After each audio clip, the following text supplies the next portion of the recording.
Hey everyone, Rho here.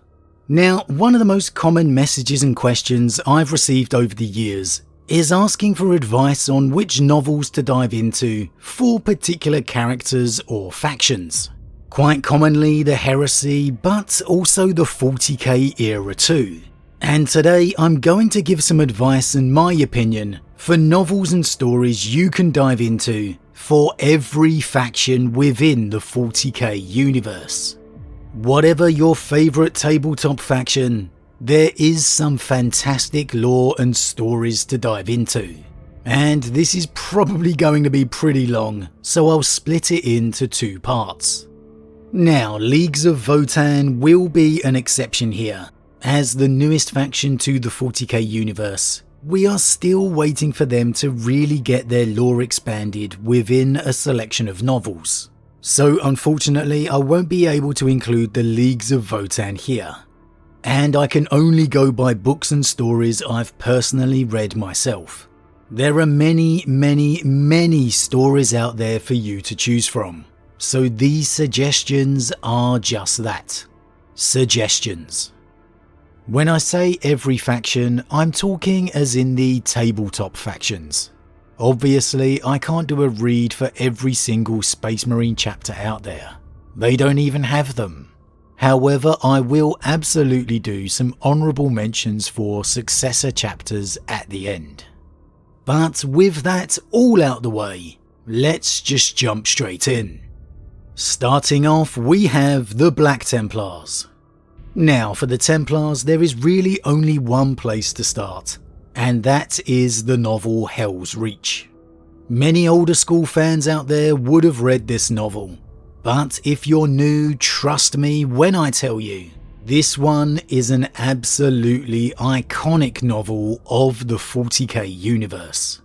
It covers the events of the Third War for Armageddon, and the return of Ghazghkull Thraka and the Orcs. Specifically following the events of Reclusiarch Grimaldus' defence of Hive Hell's Reach, hence the name. This one has a bit of a slower start, setting the stage and scene, building constantly to the inevitable war to come. But when the war does come, boy does it come. This book has some absolutely goosebump-raising epic moments within. And it absolutely definitely lived up to the hype for me. I went in not really much of a Black Templar fan, and I loved it that much. So I definitely recommend checking this out if you are, and even if you're not a Black Templar fan. Now the second, and actually a continuation of Hell's Reach, is the novella Blood and Fire. And I do recommend reading Hell's Reach before you go into this one. It's not completely necessary by any means, but it does carry on in the aftermath of Hell's Reach, and so does have a few returning characters, so it will enhance your enjoyment of it if you've read Hell's Reach first.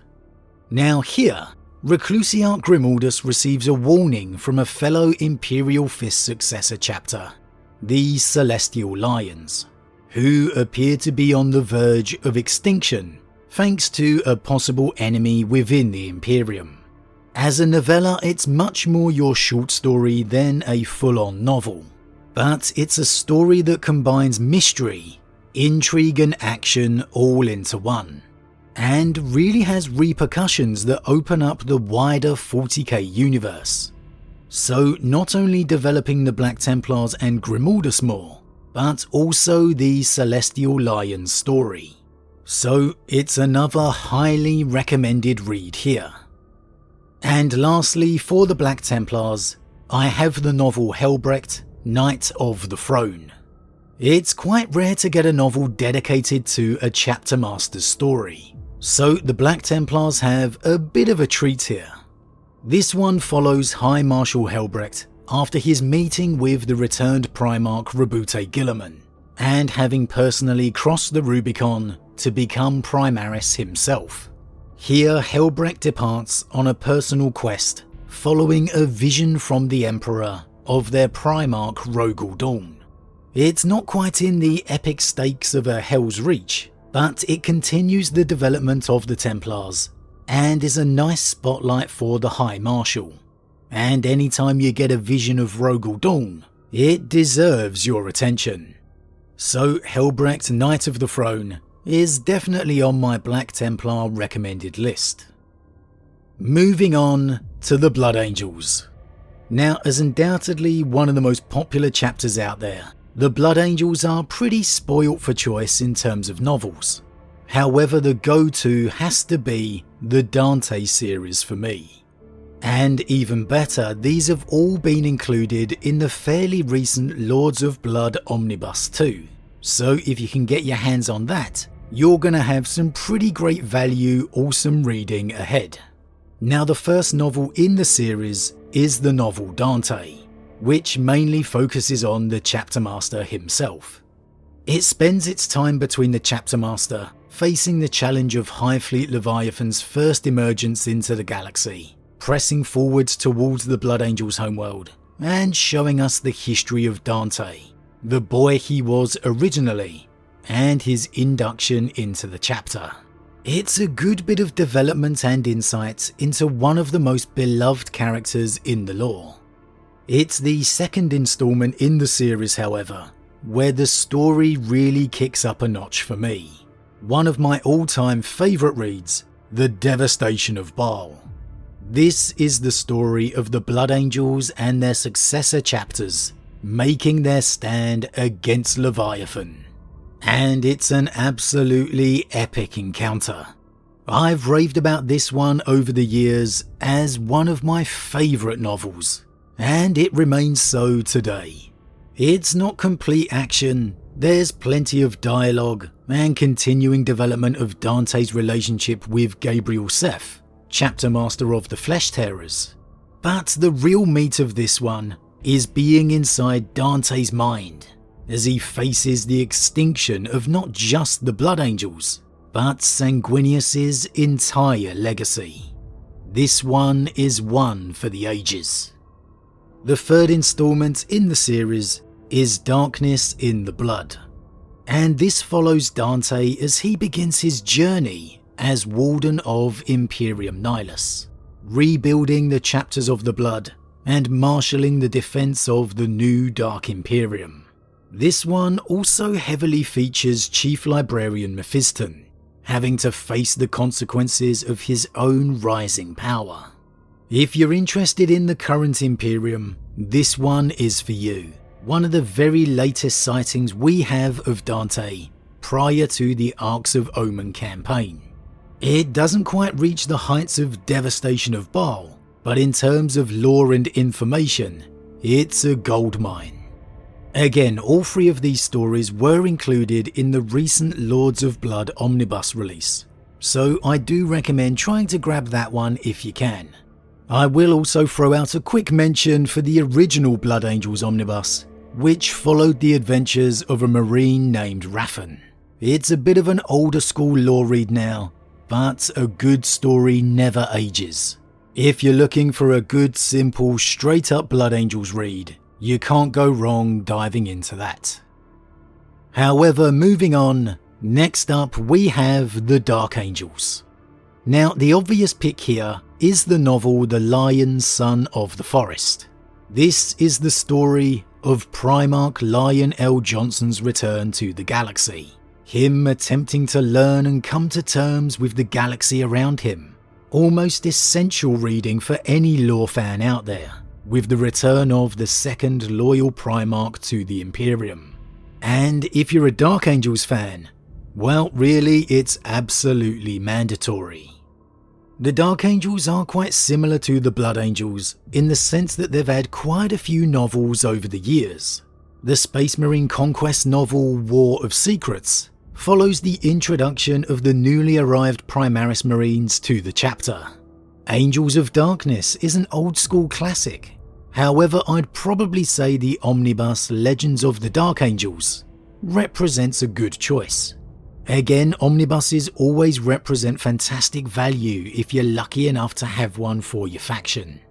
Not only does this one contain the novel Angels of Darkness, an intriguing look into the truth or lies of the Dark Angels' past, But you also get 3 more novels, 1 novella, and 2 short stories in this as well.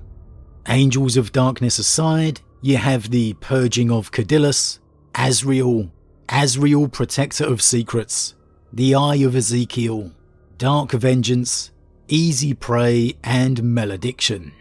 And this really covers the full range of the Dark Angel's Inner Circle characters, from obviously Azrael to Belial, Ezekiel, Saphon, and Asmodai. So, Lion Son of the Forest aside, I really recommend grabbing Legends of the Dark Angels if you can. It covers everything you need. Moving on to the next faction, we have the Deathwatch. Now, the Deathwatch tend to get a lot of short stories as opposed to standalone novels for themselves. And as a result, they have an anthology and an omnibus out there. You really can't go wrong with either, to be honest. However, I'm going to recommend the aptly named Deathwatch the Omnibus, as it's just absolutely packed with stories, clocking in at just under 1,000 pages and 15 stories. And we're talking the old small style font here. It's an absolute fountain of Deathwatch action. But it's the small things for me that make it stand apart. The glimpses of how a Marine acknowledges one of his own chapter when he encounters them within the Deathwatch. How these Sons of Sanguinius handle the rage and thirst. Even how an Inquisitor goes about securing their services. There's so many stories included in this one, you're guaranteed to love at least several of them at a minimum. So the Deathwatch the Omnibus is my pick for this faction. The next faction is the Grey Knights, and there is one absolute standout choice here, with the novel The Emperor's Gift. Oh my, this is a great read. A really, really great read.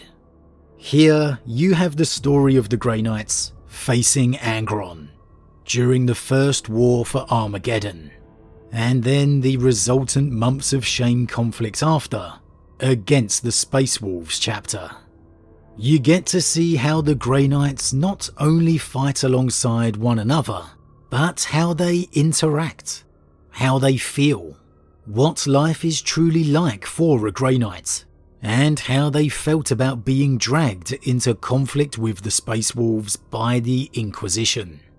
The characterization of the Space Wolves here is bang on too, with probably the best Logan Grimnar depiction you'll ever see, and not to mention one of, if not the greatest entrances ever, by another legend in 40k history.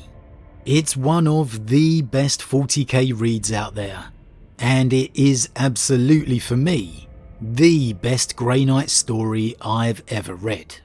No doubt about it. If you haven't read this one, make sure you do. The novel The Emperor's Gift. An absolute classic. Moving on, next we have the Imperial Fists.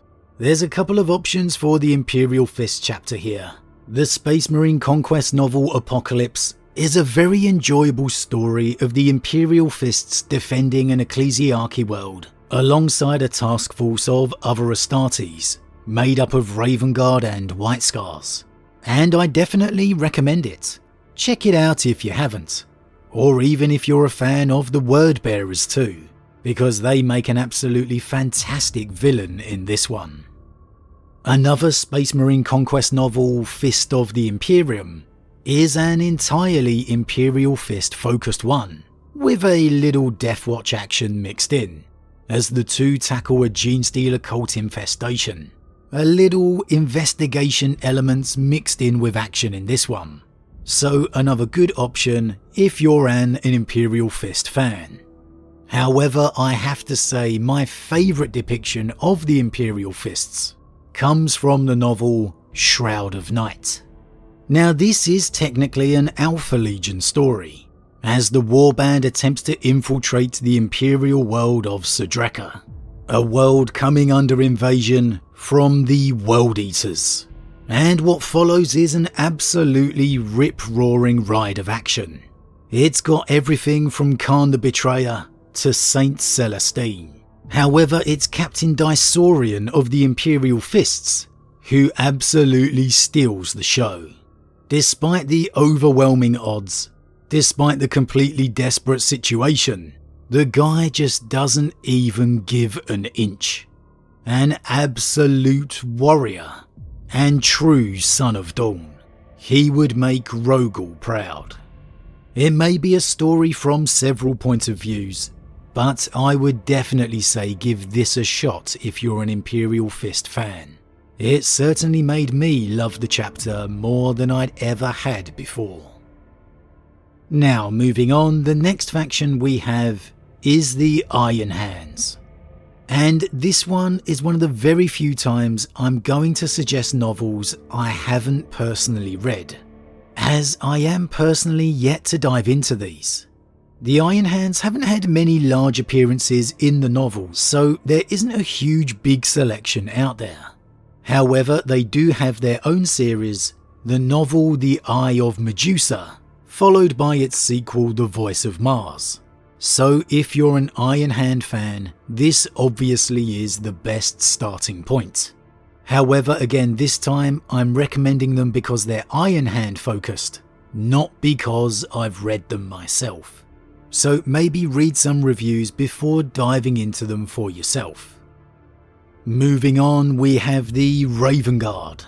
And well, the Raven Guard are similar in the sense that they don't have much spotlight focused specifically on them in the novels.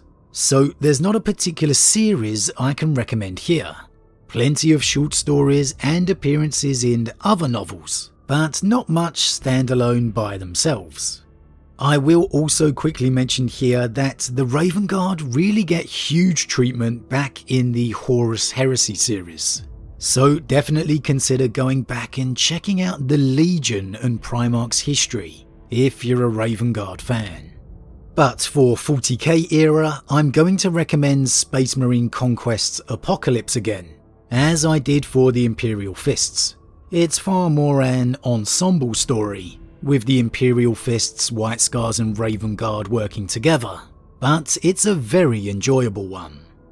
And I'll also recommend the novel Hunt for Voldorius.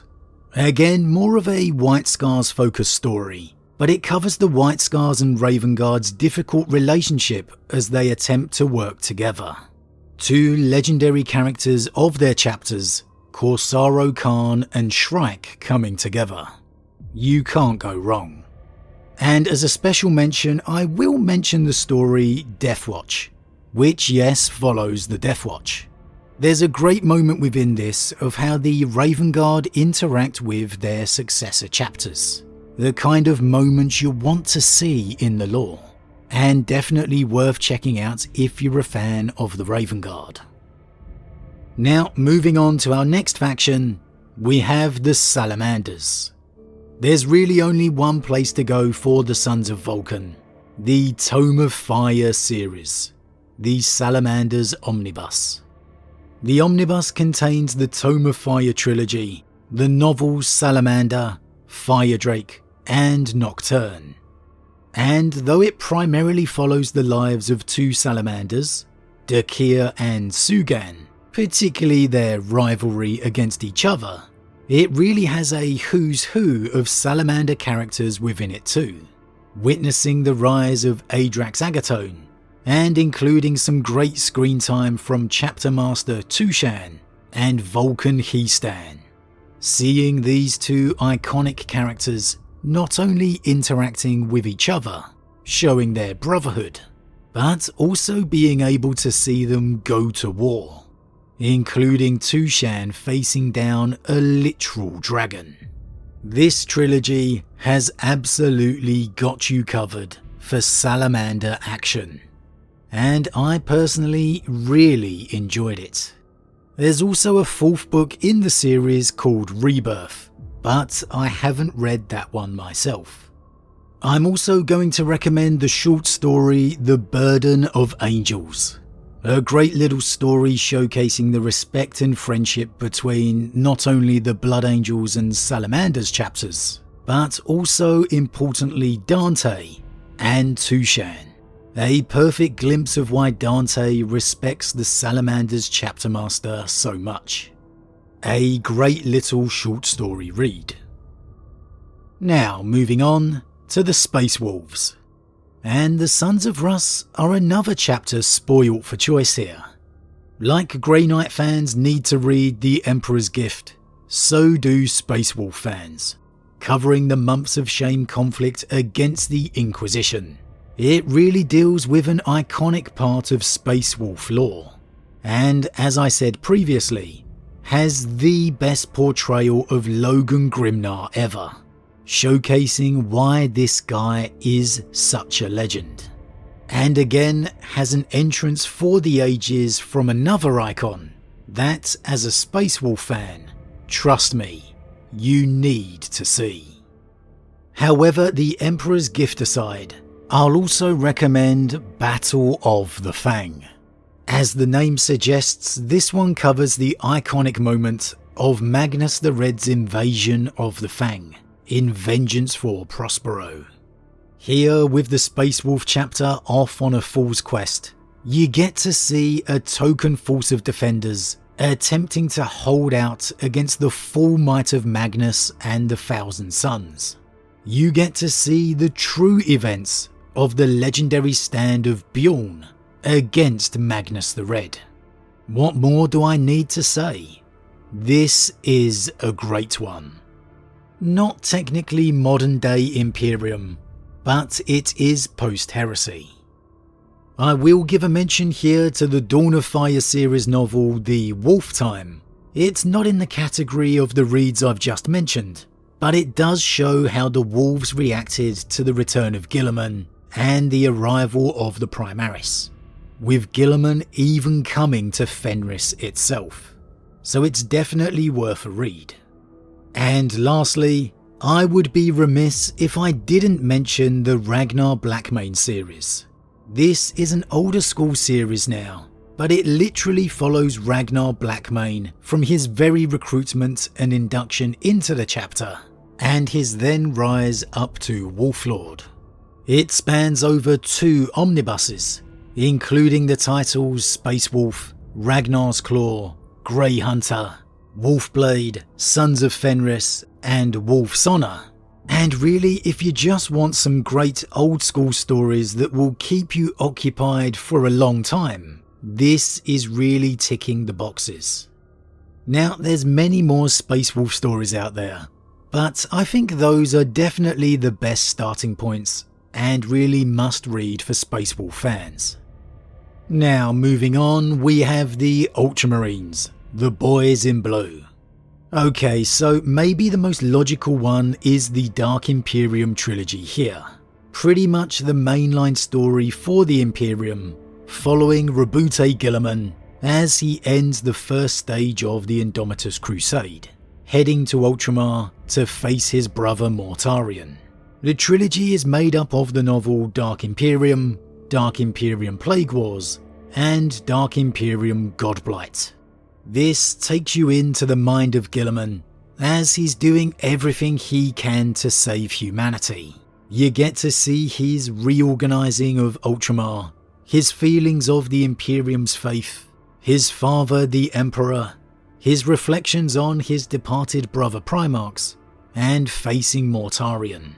It's quite simply just a fantastic look at the Lord Commander of the Imperium, straddling that fine line between demigod saviour and human man perfectly. This really is quite simply required reading for every 40k fan, and again pretty much is the main story. It's filled with appearances from Ultramarine characters Marnius Calgar, Cato Sicarius, Uriel Ventris and beyond. Now, Rabute Guilliman aside, the Ultramarines have a couple of omnibuses for themselves. Knight of Talassar, the Cato Sicarius omnibus, follows the adventures of said Captain Cato Sicarius, the long-expected and rumoured successor to Marneus Calgar himself. This one is kind of interesting because the stories span from before the fall of Cadia to after, so you very much get a glimpse of the old and the new through Sicarius' journey. And I have to say, having come out the other side of these ones, I do have a much greater sense of understanding and appreciation for Sicarius and his personality. For me personally, he's a really great character for the Ultramarines chapter to have. I'd also be remiss if I didn't mention the Uriel Ventris series, also known as the Ultramarines Omnibuses, or the Uriel Ventris Chronicles. The Uriel Ventris series was my first step into 40k novels all those many years ago, and I really do think it's a brilliant starting point for newer fans or just younger fans out there. The stories are a little older now, but again, as I said earlier, a great story remains a great story forever. The series contains the novels Nightbringer, Warriors of Ultramar, Dead Sky Black Sun, The Killing Ground, Courage and Honour, and the chapters due. And throughout this you get everything from Necrons to Tyranids to Iron Warriors. And there was a more recent release called The Swords of Calth, which saw Uriel crossing the Rubicon and showing how becoming a Primaris altered his mind and personality, as well as his physical body. So again, it's a great series that can introduce you to the characters, the world, and bring you from older lore into the present. Now our final big Space Marine faction, loyal ones at least, the White Scars. Now honestly, if you're interested in the White Scars, I cannot recommend diving into the Horus Heresy novels, Scars and Path of Heaven enough, because it truly brings the nature of Jagatai Khan and the Legion to life around you, immersing you in the spirit of Chogoris. However, within the 40k era, we have the White Scars Omnibus, Masters of the Hunt, containing 2 White Scar novels, Hunt for Voldorius, which we mentioned earlier for the Raven Guard, as well as the novel The Last Hunt, plus the novellas Blood Oath and Hunter's Snare.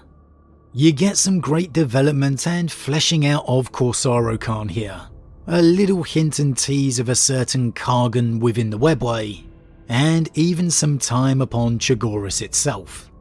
You don't quite get the real in-depth look into the inner workings and faces of the chapter command as some omnibuses, but it is still undoubtedly very enjoyable and highly action focused.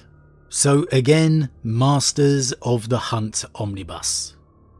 Okay, now Space Marine chapters out the way, save for the honourable mentions that'll come at the end.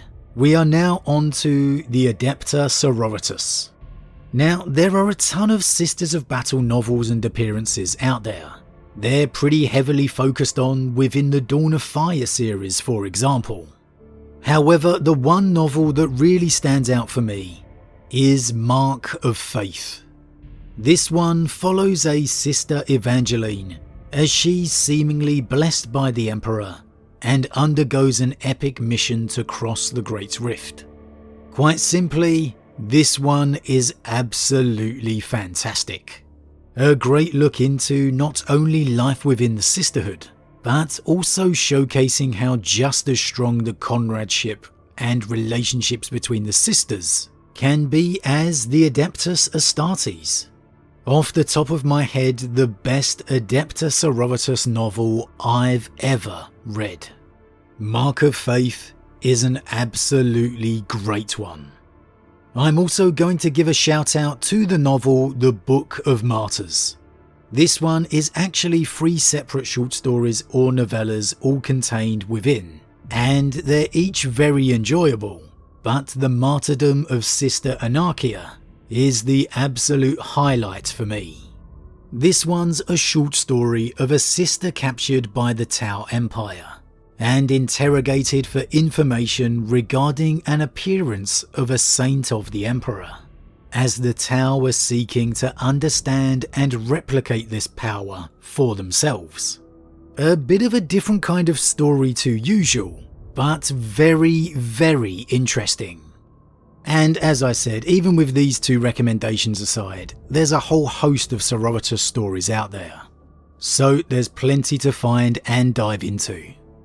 But okay, that'll do for part 1. In part 2 we'll cover the rest of the 40k factions out there, including the Custodes, Agents of the Imperium, Chaos Space Marines, the rest of Chaos, all the Xenos, and then the honourable mentions as well.